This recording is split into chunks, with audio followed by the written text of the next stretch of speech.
Halo semua, selamat malam Pak Greg, selamat malam teman-teman. Saya Vicenza Girosela Ananta dengan NIM 21711. Di sini saya akan menjelaskan mengenai komitmen. Sebelum memulai, marilah kita berdoa terlebih dahulu dalam nama Bapa dan Putra dan Roh Kudus. Amin. Selamat malam Tuhan, terima kasih atas berkat karunia pada hari ini. Sekarang berkati diriku yang akan mengerjakan tugas. Semoga dari awal, pertengahan hingga akhir tugas yang aku kerjakan ini dapat bermanfaat bagi diriku dan membuatku terus mau belajar. Amin. Santo Fransiskus Asisi, doakanlah kami. Amin. Dalam nama Bapa dan Putra dan Roh Kudus. Amin. Nah, apa sih komitmen itu? Seperti yang dikatakan oleh Renzulli dan McClelland, komitmen adalah variabel yang perlu dipahami lebih lanjut untuk mengerti bagaimana seseorang mampu mengikatkan dirinya dengan tugasnya dan tanggung jawabnya. Nah, dengan tanggung jawab, manusia mampu mengembangkan potensi diri sepenuhnya seperti dikatakan oleh Scholz. Prinsip teori yang dikemukakan oleh Csikszentmihalyi dan Nakamura, definisi komitmen menurut mereka adalah daya seseorang untuk mengikatkan diri pada sesuatu, beradaptasi sekaligus tertantang untuk menyelesaikan sesuatu itu karena adanya motivasi dari dalam diri. Nah, motivasi itu sendiri maksudnya tidak ada paksaan dan tidak ada seseorang memerintahkan untuk melakukannya. Nah, komitmen itu berarti kita memberi prioritas perhatian terhadap permasalahan utama dan tidak larut dalam masalah lain. Komitmen tidak datang secara tiba-tiba. Setiap orang memerlukan proses untuk mendapatkan komitmen. Berawal dari motivasi dari dalam diri, yang kemudian berproses adanya ketertarikan, proses kesadaran, proses kematangan diri untuk berkomitmen dalam hidup. Lalu Csikszentmihalyi dan Nakamura menyatakan daya maksimal komitmen individu dipengaruhi oleh adanya kemandirian dan motivasi intrinsik dalam diri individu.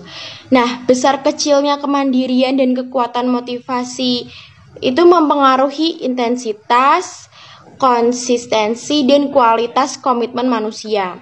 Jadi semakin mandiri kita, semakin mempunyai kebebasan kehendak.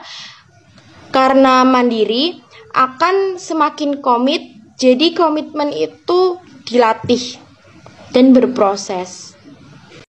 Nah, untuk menjadi individu yang memiliki komitmen juga harus mempunyai target, mampu menghadapi kesulitan-kesulitannya dalam mencapai target itu, dan tertantang untuk menyelesaikan dengan adanya motivasi untuk menyelesaikan.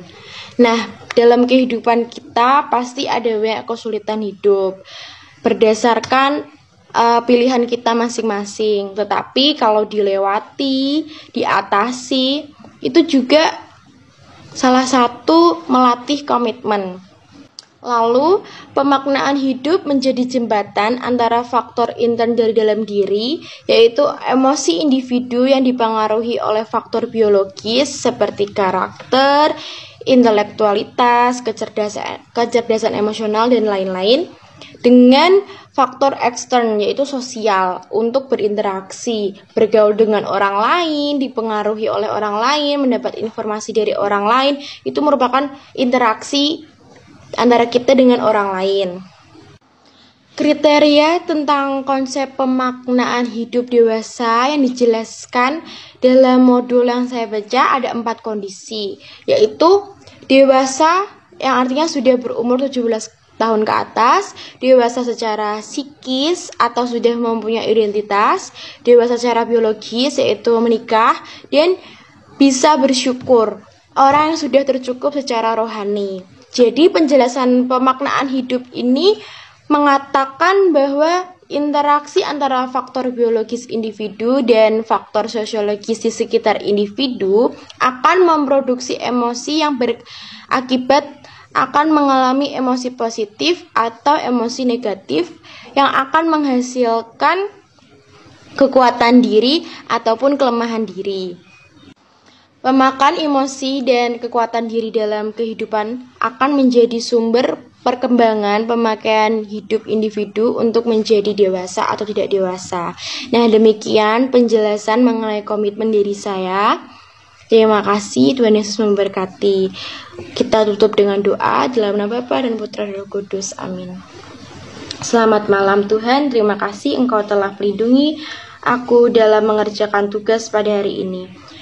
Mungkin banyak kekurangan dalam tugasku, tapi aku yakin dan percaya bahwa tugas ini adalah hasil terbaik dari yang aku bisa. Sekarang berkati dosen yang akan melanjutkan aktivitas pada hari ini. Engkau berkati dan sertai selalu. Amin. Santo Fransiskus Asisi, doakanlah kami. Amin. Dalam nama Bapa dan Putra dan Roh Kudus. Amin.